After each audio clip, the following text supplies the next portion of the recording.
I think we can start. Good morning to everyone. Welcome to the invited talk by Dr. Mark Parrington with titled The Role of Earth Observation Data in the Copernicus Atmosphere Monitoring Service for Atmospheric Composition and Air Quality. We will start with a short welcome note and we will then proceed to the talk. The talk is already recorded, so please turn off your cameras and microphones. We'll allow questions only through the chat, and I will address them to the speaker after the talk. At this point, I would like to invite Dr. Silas Michailidis, Chief Operating Manager of the ERATOSTHENES Centre of Excellence, for a short welcome note. Thank you very much, Eleni. Good morning to everybody.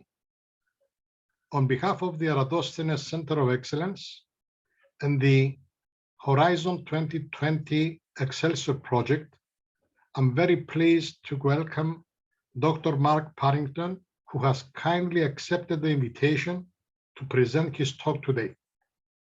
I also wish to thank all the participants of this event. Dr. Mark Parrington is a senior scientist in the Copernicus Atmosphere Monitoring Service, CAMS, development section at the European Centre for Medium-Range Weather Forecasts, ECMWF. He holds a Doctor of Philosophy in Atmospheric Physics from the University of Oxford and has more than 20 years experience of working on the application of Earth observation data, in situ measurements, numerical modeling and data assimilation to atmospheric chemistry and air quality research. Mark's current role encompasses monitoring and science communication activities related to global wildfires, atmospheric composition, and air pollution episodes. The title of the presentation is The Role of Earth Observation Data in the Copernicus Atmosphere Monitoring Service for Atmospheric Composition and Air Quality. I now give the floor to Mark. Thank you very much. Thank you, Silas. Thanks for that nice introduction, and thanks to Eleni and the people organizing these webinars for giving me an invitation to come and talk to you about the work we do in CAMS and how we use Earth observation data. So I'm going to try and share my screen, and then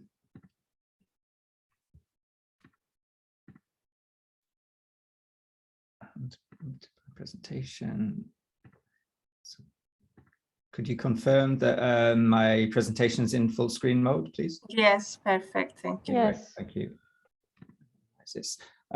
Okay, yeah. So as mentioned, the title of the talk is rather long-winded, but basically I'm going to give you a bit of an overview of what CAMS is and what the information that it provides, and how we use Earth observation in providing that data. And before I start, I should acknowledge we have it's a relatively small team here at ECMWF. I should acknowledge my colleagues, and then we have a wide network of people and contractors that work on the development of improving the model and putting everything together so that we're able to run the operational service that we provide. Okay, so I'm hoping that most people already have a good sense of why we monitor atmospheric composition, but this is just to sort of give us a bit of motivation for why we need a system like CAMS. And it's basically looking at different types of air quality episodes, or atmospheric composition episodes, if you like, that affect the planet and affect our lives at a different scale. So on the left-hand column of these images, there is things that are very local in terms of air quality. So disasters, urban smog, and plume dispersion would affect us at very small scales. And then stepping up to sort of the regional scale, which is the middle column, we have then impacts on say regional smog, visibility, atmospheric radiation, things like acid rain, which is still an issue in some parts of the world. And then the global scale, so you have things like the ozone layer, how changes in atmospheric composition can force the climate, say, so through aerosols and tropospheric ozone, for example. And then also things like biogeochemical cycles, which produce a lot of VOCs from, say, the rainforests around the tropics, which can also have impacts on atmospheric composition and air quality, not just locally, but at the global and intercontinental scales. So as you all, I'm sure, appreciate, there's a lot of complexity looking at these different scales and how very small scale air pollution really then sort of builds up to affect the more global scale is very complex and very nonlinear. And so, you know, we need very detailed modeling. We also need observations over those scales to be able to fully understand the processes and to monitor how it's changing. So I'm going to skip this about ECMWF. So I'm just going to go give a very brief overview of Copernicus. So Copernicus is the European Union's operational Earth observation monitoring program. It's monitoring all aspects of the Earth system, if you like. And there's two ways in which it's doing this. So there is the launch of satellites, which are called the Sentinel. So there's a number of those already in orbit and fully operational and providing a lot of data for the land surface, the oceans, the atmosphere. And of course, there are some more to be launched in the coming years, which will really feed into and really improve how we monitor air quality and atmospheric composition. Those are Sentinel-4 and Sentinel-5. And so that would be, we saw a step change when we added Sentinel-5P a few years ago, when we have geostationary air quality observations and the improved instrumentation on Sentinel-5. That could potentially be another step change in how we monitor air quality at the more sort of local and regional scales.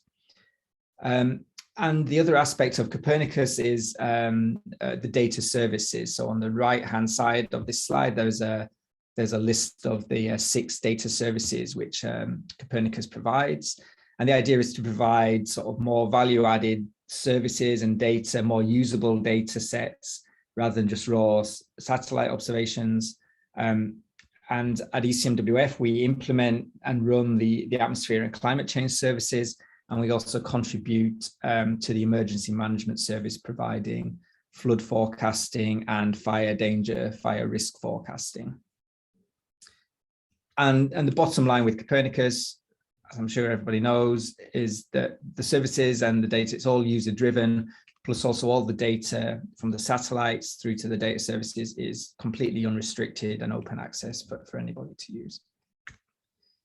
So in CAMS, we have a portfolio that looks a little bit like this. It's just a bit of a snapshot, really. More information can be found on our website, but basically we provide information on the past, current, near future composition of the global atmosphere. That's based on the integrated forecast system at ECMWF, and I'll give a little bit of information about how it's put together shortly. The ozone layer I mentioned on the first slide. We also run a suite of regional air quality models for Europe. We provide we have inventories and surface fluxes of emissions of key pollutants and greenhouse gases, which is based on activity data. And then there's various sort of products and policy products that we provide information on. So solar radiation is a sort of a key downstream use of the CAMS data, and things like climate radiative forcing, and there's others as well which are available through the website. And as I mentioned, we have this large network and consortium of scientists across Europe and across the world. If we think about all the Earth observation data that we use, which help us to bring all this information together and to provide it as an operational service. So one thing that's important to bear in mind, thinking about how we use Earth observation data and why do we need CAMS? So if we have satellites which are in orbit and providing a global picture of the atmosphere, why do we need something like CAMS, which then provides a global, model of the atmosphere, and also uses these Earth observation data. So, I mean, this example, this image here is quite an old example now from October 2018, looking over Eastern Europe, and this is from Sentinel-5P. So this is NO2 tropospheric column. So you can see, you can pick out the cities, so you can pick out like Budapest, Belgrade, Sofia, Thessaloniki, as the sort of red colors as the hotspots of the sources of NO2 in this picture. But we see these region, which is in black, which is where there is no data available. So while Earth observation is essential, the direct use of the actual observations is generally quite limited because we have these gaps in space and time. It's also worth pointing out this is for instrument or satellites that are in a low Earth orbit. They're only passing a particular part of the planet once or twice per day. And the observed quantities might not be directly relevant. So in this case, you think of NO2, it's an atmospheric pollutant. It's got a relatively short photochemical lifetime close to the surface. But this is an NO2 tropospheric column, and it could also be, so while we do pick out the hotspots of the main pollution sources, there could also be NO2 detection from long-range transport, from, I mean, thunderstorms produce NO in the atmosphere. Things like the long-range transport of peroxyacetyl nitrate, which could then decompose to form NO2, could also be contributing to this picture. So while this is showing where the main pollution sources are, it's not exactly showing you what the actual air quality or air pollution levels are in those places. And also, as we get ever more satellites being launched and more instruments measuring at different wavelengths and slightly different parameters and quantities, the data sets can be quite complex and numerous. And so you can be talking terabytes of data per day just from a single satellite. So the important thing that CAMS does is that it brings together all these complex and numerous, potentially observation data sets, and blends them with a model which then provides a consistent 3D state. What that means is it fills in the gaps where there are no observations available, because as the model runs forwards in time, it's initialized from the observations, and it fills in then that information because the model takes into account all the meteorological information as well. And also by doing this, we're then able to provide forecasts up to a few days ahead, so similar to a weather forecast, but for air pollution. And also because we have now a couple of decades of reliable and fairly consistently available Earth observation for atmospheric composition, we're also able to provide a product called a Reanalysis, which is providing a self-consistent data set over several years or decades, which means you can then start to look at trends and anomalies in atmospheric composition in different parts of the world. And so those are two of our key products that we provide. And the way we do this is we have an information flow that looks something like this. So over on the left, we have our Earth observation data, so satellites, and currently we have more than 75 instruments that are being used operationally. And also I'm going to make a case later on that it's not just about Earth observation data, that actually in situ measurements and ground-based measurements are just as important for validating what we have in the global system, but also in the regional system. Those data and those observations can be used directly in the model to constrain the model initial conditions to then improve our forecasts at the regional scale. So all of this data feeds into this box in the middle, which is the IFS, the Integrated Forecasting System, which is the main numerical weather prediction system of ECMWF. We also have a configuration for CAMS, which is the same model, but it also has all the emission sources and sinks and chemical tendencies for being able to include atmospheric composition, and also this 9-member ensemble of a higher spatial resolution regional air quality models for Europe. And then the information from these modeling systems feed into various downstream applications, which are sort of some examples are given on the right. So for example, there are various policy products looking at really local air quality and air pollution episodes. Our data is used by applications such as windy.com, by Breezometer, and the Weather Channel in the Apple weather app. And also our air quality information is used and broadcast daily by Euronews for Europe, but also CNN International is showing 2 or 3 times a day air quality forecasts, which are based on the CAMS products. So just to show that we have a wide user base and we have really quite a wide reach for providing information on air quality around the world to users now. Okay, so I'm just going to go through quickly some information on how we sort of bring this information together. And this is to give you a sense of our integrated forecast system for atmospheric composition. So we have various control variables, which are basically coming from the observation. So we have various chemical and aerosols, but also greenhouse gases. And on top of that, we also have the meteorological variables, because we are still coming from the weather center. So the model is then made up of having various methods for solving the chemistry. So we can do the actual fairly comprehensive atmospheric chemistry, which includes 57 species, 131 reactions. That includes also the photolysis, dry and wet deposition, and other processes in the atmosphere. For the aerosols, we have an aerosol model which has 14 bins, so different size distributions, and those are split up through the species that are listed there. So dust, sea salt, organic matter, black carbon, sulfate nitrate, and ammonium.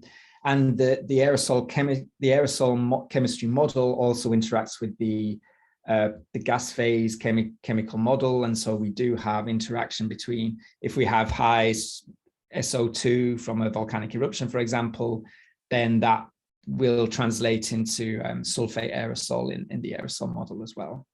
And then also we have these greenhouse gas fields, which I'm not going to talk about today. So in terms of our inputs, we have additional information from emissions, from inventories, or from estimated fluxes, or from, in the case of fires, we have GFAS is named there, which is the Global Fire Assimilation System, which is based on observations of active fires, and I'll talk about shortly.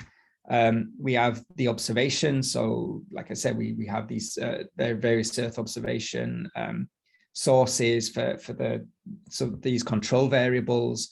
That means we need to have observation operators, bias correction, and information on the background error statistics to be able to make realistic use of these observations in improving the system. As I said, the aerosols and chemistry interact, but also aerosols and ozone interact with the radiation fields in the model. And so that means we can have changes in 2-meter temperatures when we have high amounts of aerosol in the atmosphere. So currently we have this Saharan Dust episode, which is taking place over the Iberian Peninsula in Western Europe. That could potentially lead to reductions in 2-meter temperatures just because of the aerosol optical thickness. And then coupling between aerosols and chem, as I mentioned. And one thing that we're working on at the moment, and this is in light of the upcoming CO2 monitoring missions, is the capability to do inverse modeling. So we can use Earth observation data with the model to inversely estimate or constrain the actual emission fluxes rather than the concentrations in the atmosphere, by having the inverse capability of basically running the model backwards to be able to constrain the emission fluxes. Okay, and there's various configurations. I think I'm going to skip this, but I'll leave it there for information because it has some references. So I think if the slides are shared afterwards, then this is there for reference, and I won't go into this now.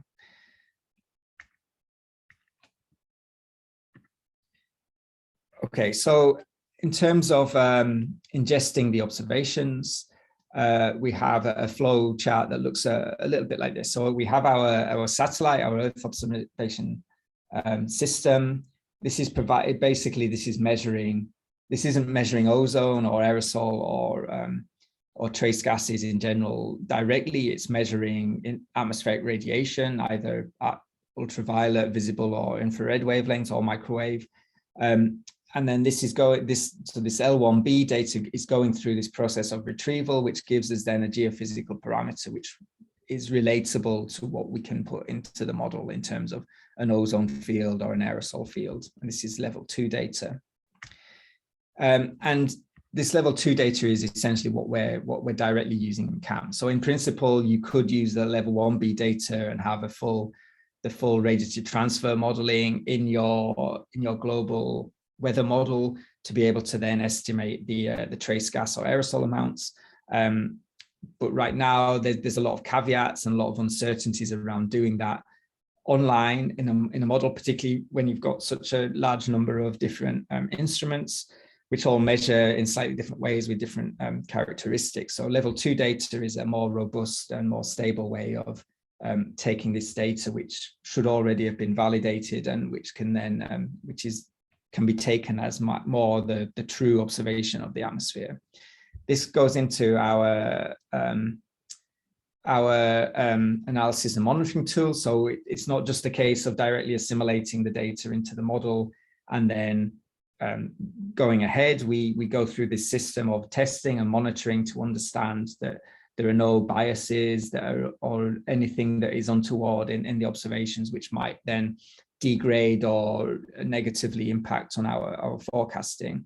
So we produce various statistics and plots, and we can feed back that information to the retrieval teams to then improve the level 2 data processing potentially.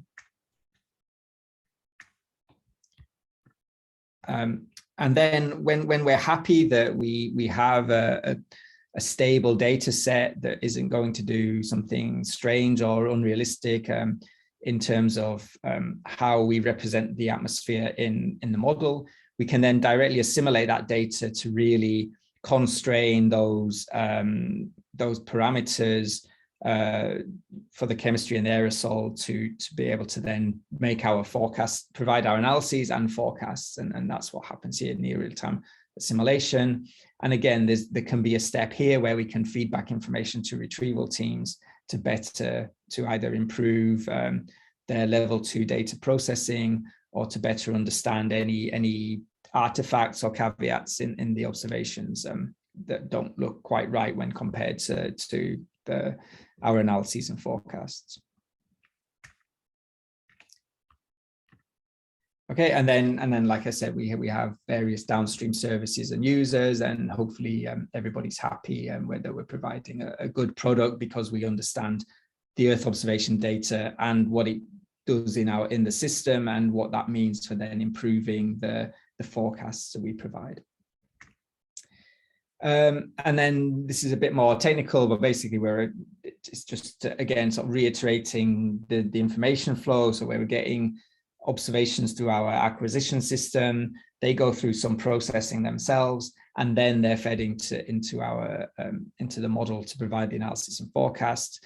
And just to really point out, so there's really a lot of steps that are involved in providing an operational service. They all have their own little technicalities and things where there's a lot of potentially moving parts where things could go wrong. But we work very hard to continually monitor all of the aspects of the Earth observation acquisition and the processing to then provide these forecasts and provide something that's usable and shareable with users to say something about atmospheric composition and air pollution. Okay, so I've talked a little bit about the observations that we're using. This table here is to give you an idea of the observations and satellite instruments that we have for the atmospheric chemistry part of the observations that we use. So this table is a little bit out of date. So some of these have changed, that we're now using Sentinel-5P for NO2, for example, operationally. But as you can see, there's various instruments that we're using routinely. that are providing information on sort of the key chemical species that we use to constrain the model. So the red ones are those that are actively assimilated. The black ones in bold are the ones which are being monitored. So we're checking them actively to see that they don't, there's nothing unusual in them compared to the forecasting. And then there's various others, and there's a couple more to be added to this list now, which are planned for the future and are being developed.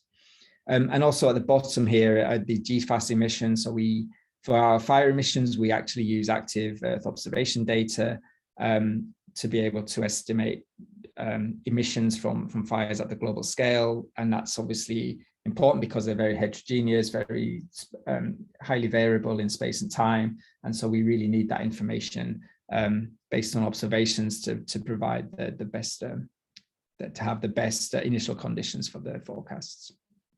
And as I said, we also use all the weather observations which are used by ECMWF in the numerical weather forecasting as well. And then this is a chart which gives you an idea of the satellite data streams that we're using for CAMS, and this is how those sort of observations have increased at ECMWF from the sort of weather observations in the late 90s, and then through the 2000s up until it stops in 2018, but it's continued to go up, how the number of observations we're using has increased over that period of time. So you can see there's a really substantial amount of Earth observation data that's used on a daily basis in CAMS.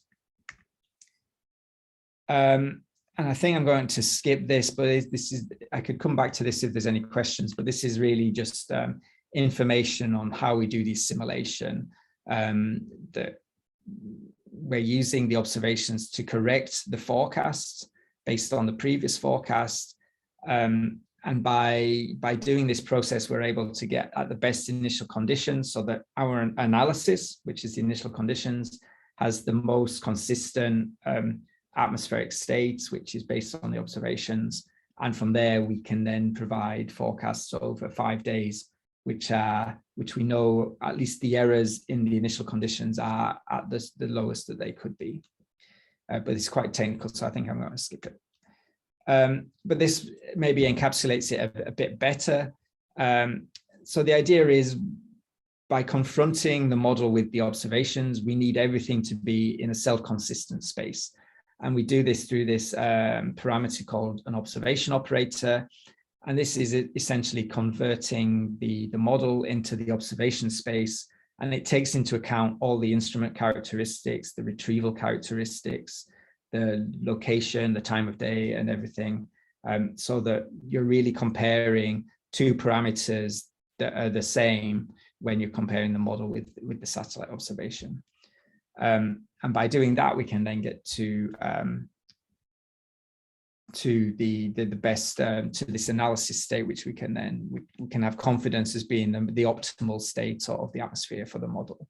In its simplest form, this could just be an interpolation, but as there is a lot of complexity in Earth observation data, we also have to take that into account when we have this observation operator. So again, a little bit less of an equation than the previous slide, but it's just to give you a sense of the technical detail that's required when we're doing this this assimilation process. And in terms of observation operator, this is a slide which gives you a sense of how the information of Earth observation data can be distributed in the atmosphere for atmospheric composition. So this is an example of carbon monoxide on the left. So this is MOPIT. And what each vertical line in these charts is showing how sensitive that level of how sensitive different levels of the atmosphere are to the distribution of carbon monoxide in the atmosphere. So it's showing where it peaks, that's where most of the information is coming from. So again, if you think back to that slide, I showed why CAMS is needed, and I showed that NO2 tropospheric column with the gaps. And I mentioned that it's that what's observed is not necessarily relatable to what the information you actually want. This is showing that actually in a lot of cases, the information is not actually at the surface in terms of different gases, but it's somewhere in either above the boundary layer or in the free troposphere. And to be able to get this then to a surface concentration, we need to take into account this kind of information from the Earth observation data set, which then helps us to translate what is observed into where it would be in the atmosphere in the model. And on the right, there's two examples. It's just looking at ozone from two different infrared instruments and just showing that even infrared instruments which operate at hyperspectral, which are measuring it hyperspectrally, so these are spectrometers, so the tropospheric emission spectrometer, it's no longer working, and IASI. So because of differences in the spectral resolution of those instruments, you then get some differences in how how sensitive they are to, in this case, ozone in the atmosphere and its vertical distribution. Okay, and so what I have now are just some examples of the observations that we're using. I apologize for this slide hasn't come out as I expected when I copied it from another presentation. So I apologize for the formatting, but it's just to give you a sense of what the extent and the distribution of the different satellite products are per day. So this is showing so some of the key species, so carbon monoxide, ozone, NO2, formaldehyde, and SO2. The different colors show you the different instruments which are listed in the boxes, although they don't look that great. But what it's showing is, so for CO, this is coming from thermal infrared observations. So you have observations at nighttime and daytime. However, for the others, you see that it's only covering a part of the map. And that's because they're observed by ultraviolet and visible spectrometers. And so they operate by measuring black backscattered solar radiation. So they can only observe in the sunlit part of the atmosphere. And so again, if you think back to that very early slide of the limitations of Earth observation data, you don't get a full global picture or you don't get the full global picture or the diurnal cycle from UV visible instruments, but you do from infrared. And so by combining these different instruments, measuring different ways, then again, just to reinforce that we can then sort of really constrain a lot of information and really fill in a lot of the gaps in the observational data sets by doing what we do in CAMS. Apologize. So yeah, so yeah, I'm sorry about that. So this is the same slide, but with the better formatting. So yeah, just to show the same thing. And then one thing that I should probably mention, a lot of the satellite data we're using is, in fact, most of it is from nadir viewing instrumentation. So it's basically observing the total column, or it's observing column amounts in the nadir. So we're not actually assimilating directly any vertical information about the different species. So this is just a sort of a way of showing how we can translate that total column observation into then the vertical or the 3D distribution of that parameter. So this is looking at carbon monoxide. So I hope, as everyone knows, is a very good tracer of combustion sources, has a relatively long photochemical lifetime of a little bit over a month. And so you can really use it for looking at long-range transport of pollution. So this is just a snapshot of one particular part of a day from the MOPIT instrument. This is what you get from an instrument like IASI. So IASI has a much better spatial coverage than an instrument like MOPIT.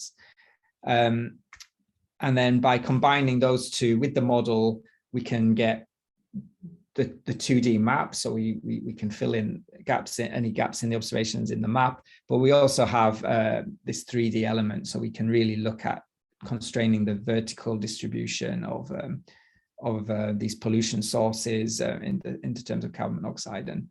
And so all of our products we have the total column values and the AOD, but we also have the 3D structure of the concentrations of all of those things as well. So just a few more examples on the use of Earth observation data and how different observation data sets can look compared to what we then provide in CAM. So this is looking at quite an old example of the Antarctic ozone hole. So this is from the 20th of October, 2019. So at the top left is what we get from the CAM's analysis. And then we see sort of differences in the observational availability or observational coverage rather of three different instruments. So we've got OMI at the bottom right. So OMI has been in orbit since 2004. So we see it's relatively coarse, particularly when we compare with the combined GOM2A and B on the bottom left, and then TROPOMI at the top right is really providing much higher spatial resolution, much higher coverage than those other instruments. And we can see this is before TROPOMI was assimilated in CAMS. And so we see this very good comparison between the CAMS analysis and what TROPOMI observed in terms of at least the spatial extent and the shape of the ozone hole on this day.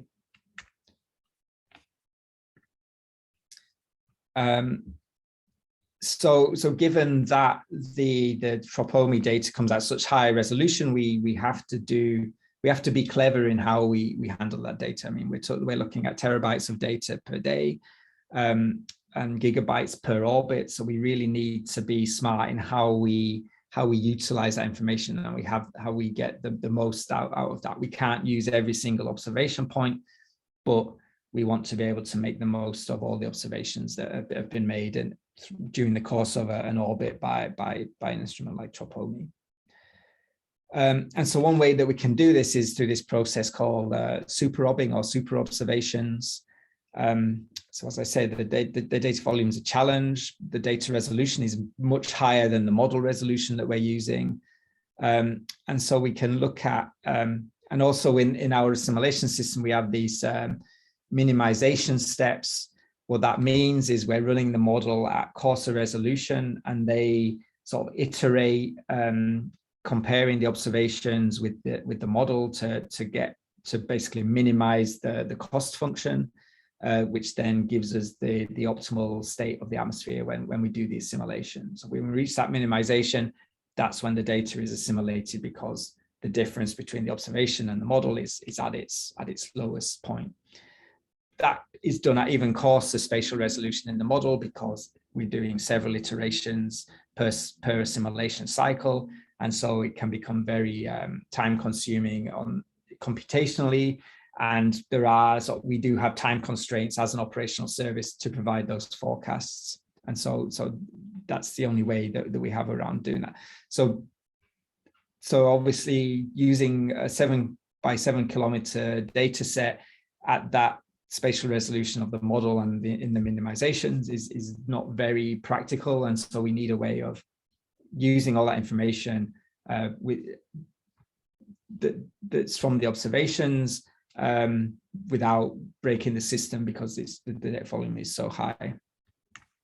So we go through this super observation. So if we look at this, so the initial image there is showing all the data from the observations. This is what happens when we reduce that to 40 kilometer resolution. So you can see the main sort of features are still there, but we see some changes then in the values. And then this is when we go to coarser resolution still. So this is 120 kilometers.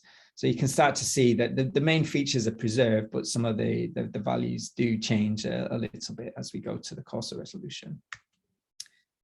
And I think this is another example. It's also quite an old example from November 2017. So this is now looking at NO2, I believe. So yeah, NO2. And again, we see the same sort of, what we see is the coverage of TROPOMI is so much higher, at much higher resolution than the other instruments that were available at the time and actually still available. So GOM2A is no longer functioning, but GOM2B and OMI and TROPOMI, we're using these observations now for the NO2 assimilation in CAMS.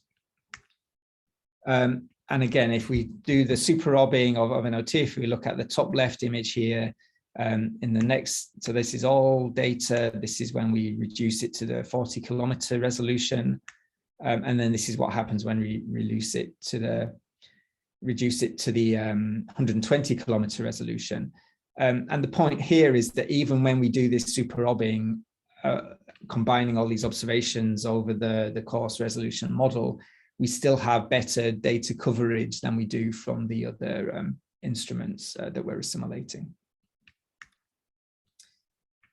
Okay, so that's sort of a relatively crude way of sort of showing you how we use the observations and how the things that we need to do operationally to be able to effectively use the observations in the system.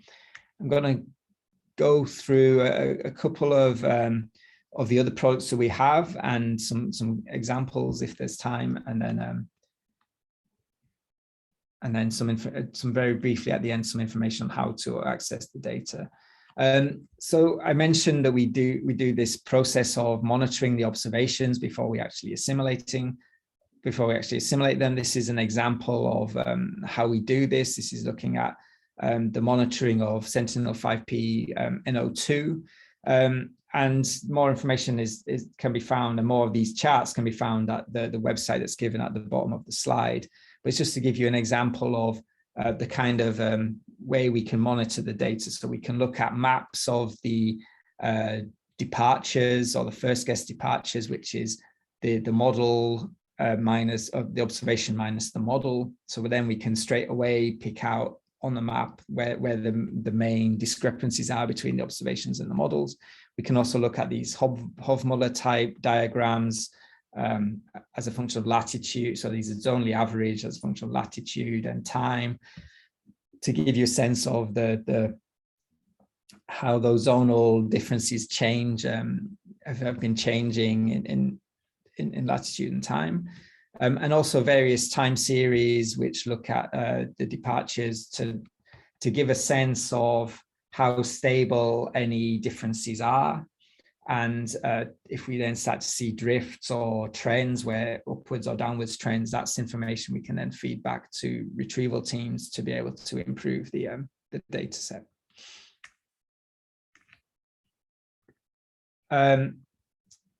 Okay, so very quickly, we also provide, as well as, so that's essentially it for the Earth observation side. And I just have a couple of slides here to show you like some information on one of the key inputs that we have for CAMP. So this is emissions inventory. So this is a standalone product, but this is information that's essential for feeding into the model to be able to provide the initial conditions in the first place. So we have emissions inventories which have been developed by our contractors for both global and regional scale. This is using the most up-to-date information from national statistics. In the case of shipping emissions, it's also based on the AIS ship tracking information. And then we're also looking at further improving them by including regional information at the global scale, but also using Earth observation data and inverse modeling eventually to be able to better constrain and better understand these emission fluxes. And then this is just an example looking at trends in different emissions inventories for sulfur dioxide. So it's looking at China, India, Southeast Asia. So you can see there's, for the range of inventories that are available, there is quite some spread over the past 40 or so years in how those emissions have been changing for different species in different parts of the world. And so the idea is that we're providing now more realistic information or improved information to be able to have the most up-to-date and most of the emissions that best reflect current activities. Anyway, this, like I said, this is a data set that stands alone, but also we're using it in our global and regional systems. In terms of the fire emissions, I mentioned earlier that we have this global fire assimilation system, which is actually based on then active observations of active fires. Currently, we're using MODIS data, but we're also now looking at We're also now close to implementing VIIRS and SEVERI, so geostationary FRP for Europe, and also other fire-rated power products which are available. We provide this fire information with hourly outputs, and it runs about 7 hours behind the real time. So we really have the most up-to information on fire emissions that we can for our forecasting system. And then we estimate emissions from, so the observed parameter is fire-rated power, and then we estimate emissions of aerosol and gases based on emission factors and vegetation types or land cover types. This is quite comprehensive. This is, I don't know if I'll run this all the way through, but this video is showing then the outputs from GFAS, merging the two MODIS instruments for the whole of 2021. So it gives you a sense of how the fire seasons change around the world. So as we go from spring into summer, we start to see more fires emerging in the Boreal zone, as well as the seasonal fires in tropical Africa and South America. In the summer, there was really big fires in Siberia and North America last year.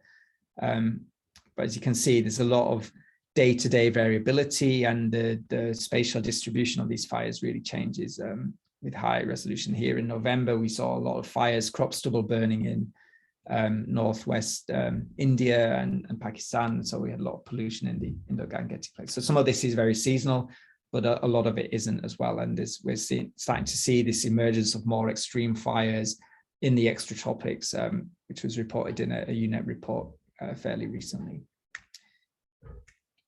So I'm just going to give some examples quickly now of the fire emissions and what that meant for the smoke transport last summer, and another example, I think, and then some information on reanalysis, and that will be me wrapping up.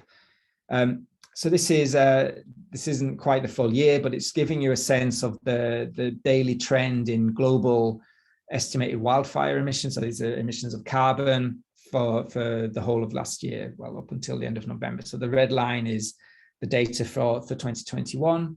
The black line is an average from 2003 to 2020, and the gray lines are the minimum maximum values per day for that 2003 to 2020 period. So what we can see is in the red line, generally it's below the black line throughout the first half of the year, so generally below average fire emissions. But then when we got into the summer, we saw really dry conditions across much of the Boreal zone in Siberia and in North America. So we had really widespread and persistent fires in those regions, which really increased then the global daily total emissions well above the average throughout that period of July and August. And then once we got out of the Boreal fire season, it was back down to below the average again. And if we look at the global annual total estimated fire emissions, then we see that generally over the last 20 or so years, there's been this downward trend. And we know that this is driven mostly by fires in the tropics. So we've seen less savanna fires in the tropical regions over this period. And so this is what's driving this global trend in the annual emissions. But this doesn't reflect trends in more regional areas, which means that where the trends are actually opposite. So western parts of North America, parts of Eurasia are seeing the opposite trend. And so the global information doesn't tell the whole picture. So but because we have a global data set, we're able to understand how fire activity and smoke emissions are changing in different parts of the world. So this is an example from last summer. So this is an animation that goes just for the first 19 days of August. And this is showing the smoke transport from, in the early part here, this is smoke transport directly across the Arctic Ocean from those fires in Siberia. And you also see the fires in California, Oregon, and Canada. And what it really shows is how connected the continents are, at least in terms of smoke transport. So when you have large fires that persist for a long period of time in one part of the world, they can really affect atmospheric composition and potentially air quality in another part of the world as well. The charts on the right are showing the fire data from the Sakha Republic of Russia, basically. So the red bars are showing the data for, I should say 2021, excuse the error on the label, compared to the grey bars, which is 2003 to 2020. So you can see from the end of June through till early August, really persistent high intensity of those fires from the Sakha Republic. And then when we add up all the emissions for the whole year for that region, we can see that in 2021 it was way higher than anything that we saw in the previous years back to 2003. In fact, it was almost double what we saw in 2020, and that was an unusually high year of fire emissions for this part of Russia as well. This is an older example just to sort of really show how the intercontinental transport. So this is fires in North America in August of 2018.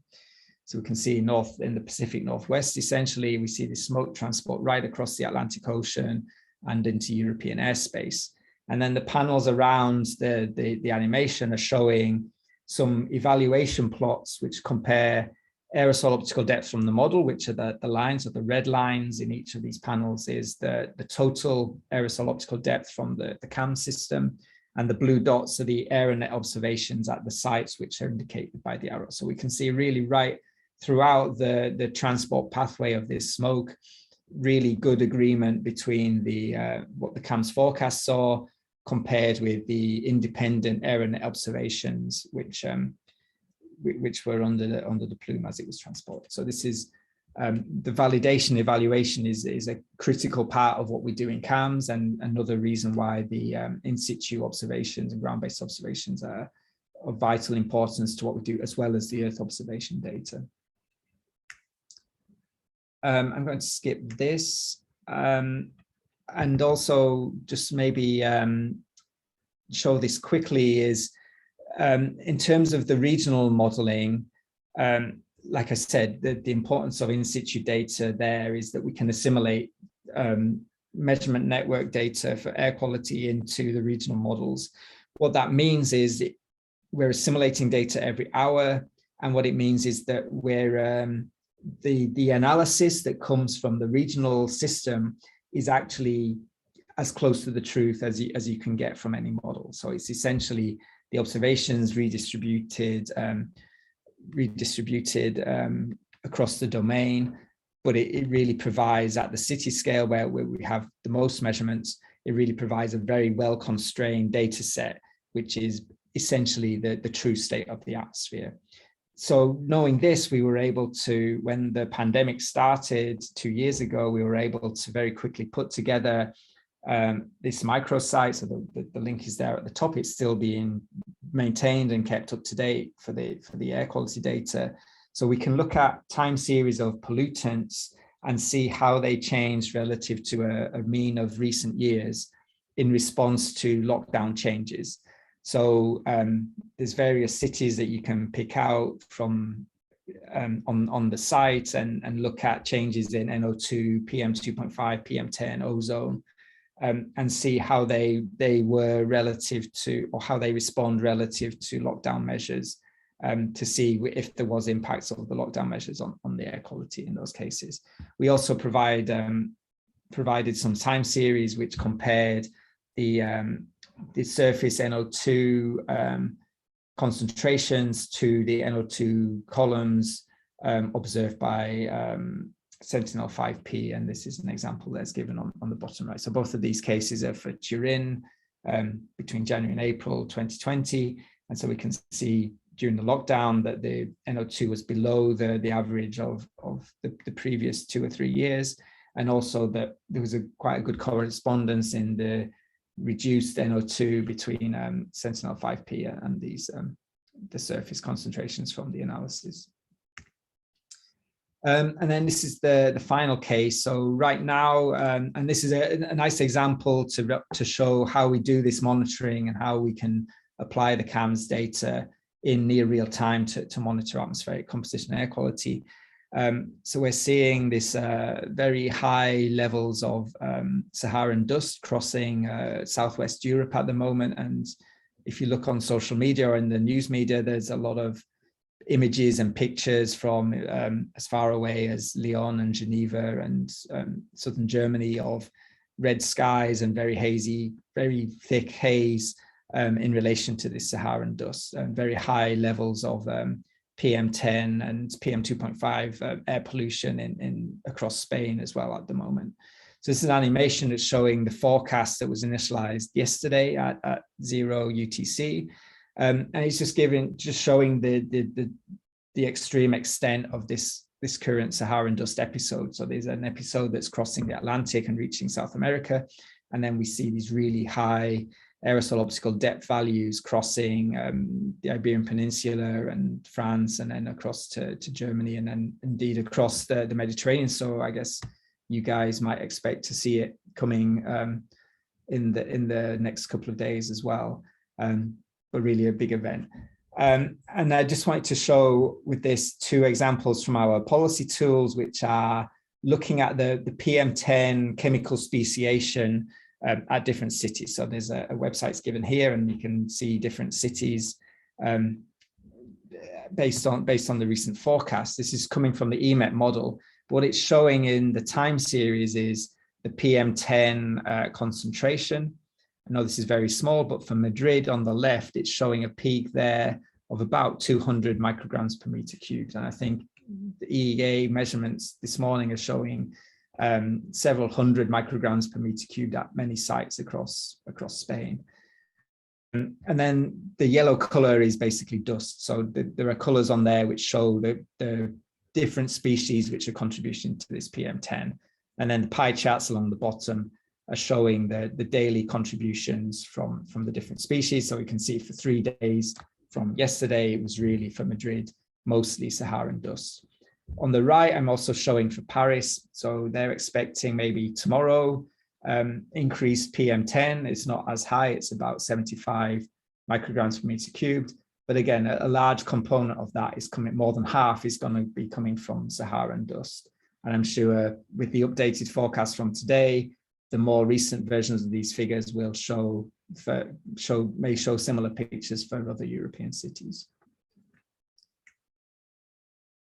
Okay, so that's the near real time. If I have time, I'm just going to show a couple of examples of our Reanalysis product. So our Reanalysis product is available from, and this slide's a little bit out of date, it's now up till the middle of 2021. So again, this is a self-consistent data set. The chart on the right is the one to concentrate on, which shows in the red line, it's relatively consistent, correlation, which is so the y-axis is showing a correlation. So this is an ozone score at Neumayer in Antarctica, and it's showing that so for the Reanalysis, it's showing a relatively stable value of above 0.9. And then the black line is the real-time forecast, the operational forecast. And you can see, we see these jumps where we have changes in the model cycle or updates to the model. And also generally this sort of drift, which is increasing over time. It's getting better and closer to the Reanalysis, but but as we routinely update the model, then we get these changes and these jumps in the system. So you can't compare this year with the model with the forecast from 2 or 3 years ago, because the system is very different. But with the Reanalysis, you can do that because the system is the same for all the years that we provide the data set. And then this is an example of what we can get from that. We can look at anomalies in atmospheric compositions, such as carbon monoxide, AOD. This is for the Australian fires in early 2020. So we can see very unusually high or anomalously high carbon monoxide and AOD over the South Pacific, reaching as far as South America, but also reaching right around the hemisphere on the in terms of AOD. And this is, so I mentioned about the in situ and the role of validation. There are validation reports available for all the operational forecasts and also the reanalysis. This is just to give you a sense that since 2005, 2017, in terms of carbon monoxide, we have a good comparison of the total column at various sites. This is just showing 2 examples. And like I said, all the documentation and quality control and validation reports are available on our website, and these are updated and provided on a quarterly basis for the operational system. So everything's really backed up with in situ data and understanding all the trends and how the CAMS forecasts represent the atmosphere compared with independent data. And then, yeah, so there's a lot of instrumentation and data sets that go into this validation. This is probably a little bit out of date now, but just give you a sense, there's a lot of different measurements on top of the Earth observation data. And then this is a sense of how those can be related to the different species. So these, in this case, it's showing the satellite data that's assimilated, and also the data that can be used for validation. All the data is available from our atmosphere data store, which is given here, the link. And so when you go in there, you can you just have to register once, and once that, it's just a simple registration. You can then search the catalog and choose the data sets that you're interested in, and then it's simple sort of check boxes to choose the parameters and the time and the level and all this kind of thing, and then you can download and use the data. As well as filling in the form with these checkboxes, there are APIs available, so it's very easy to download data directly into Python or something else to be able to use the data. So more information can be found on our website. We have a Twitter feed which is providing a lot of information on not just the atmosphere, but the climate change service products. Everything is, we have a full user support which can help to answer any questions. I wouldn't use the user support email. I apologize, this is an old slide, but there's an online portal that can be used to address any queries or any user requests for data sets. And so, yeah, this is my last slide. So in summary, we provide in CAMS really a comprehensive data sets which combine Earth observation data, in situ data, and the most detailed modeling, the most up-to-date techniques for that modeling to be able to provide the data that we do.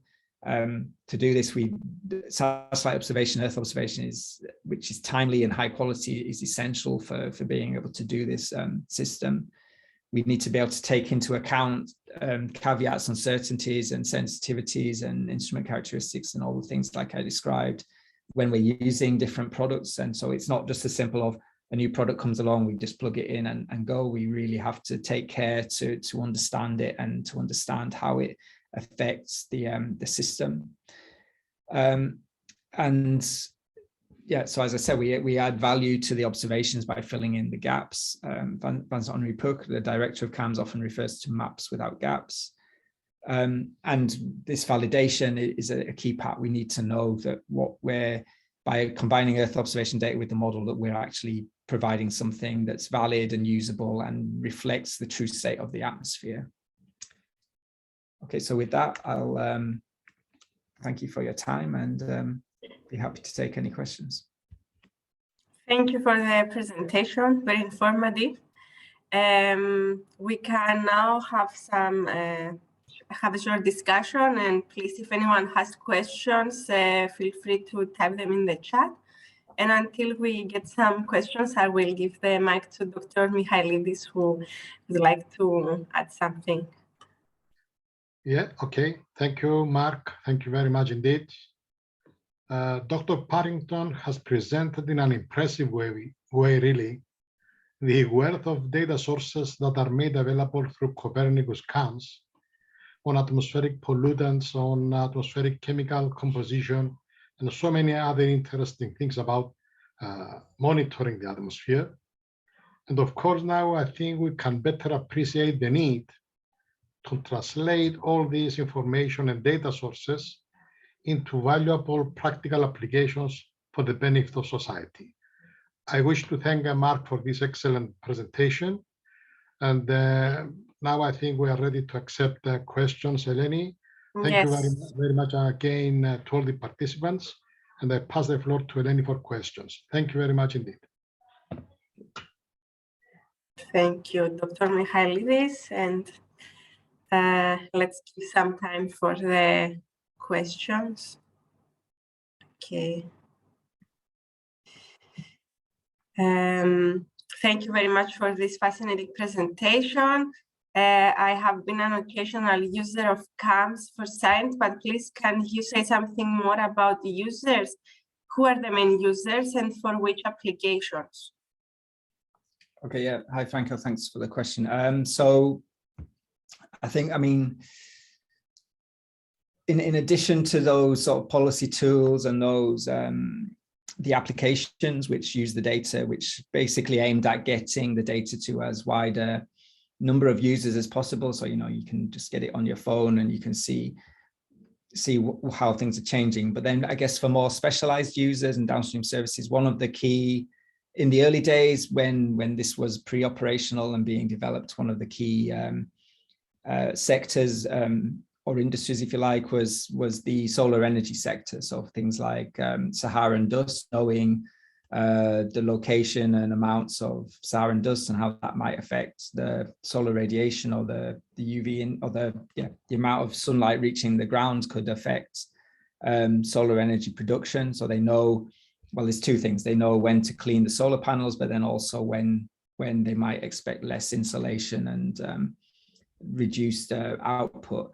But then there's various use cases which you can find on the CAMS site, which show things like there's one company using CAMS data to better understand maintenance for jet engines for commercial aircraft. So knowing when there's dust or volcanic aerosol or smoke, even knowing then that they need to they might need more maintenance on aircraft engines because of the dust and aerosols getting into them. There's various scientific users, of course. So there's a lot of modelers around the world now using either our emissions inventories or the GFAS, the fire emissions. So we have interactions with researchers in Thailand for looking at their fire season, which is about to start, also in South America. And other places. So yeah, there's a wide range of them, and I hope that answers the question. Just give you a sense of like some of the examples of how people are using the data. We have another question on Reanalysis EAC4 products, mainly O3. The question is about the updates. The updates come in batches of 1 year. Is there any plan to do it more often, maybe each 6 months or even less? Yeah, thanks, Raquel. So that is the case. Actually, it's about a 6 monthly basis where updates are made, or at least where the data are published onto the Atmosphere data store.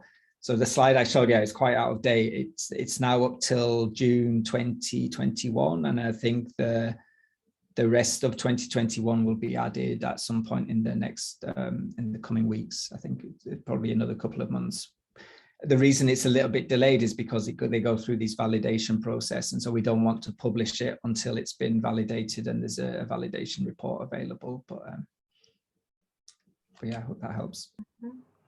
And could you give a couple of examples where the data from CAMS has been downscaled to be applied in very localized applications?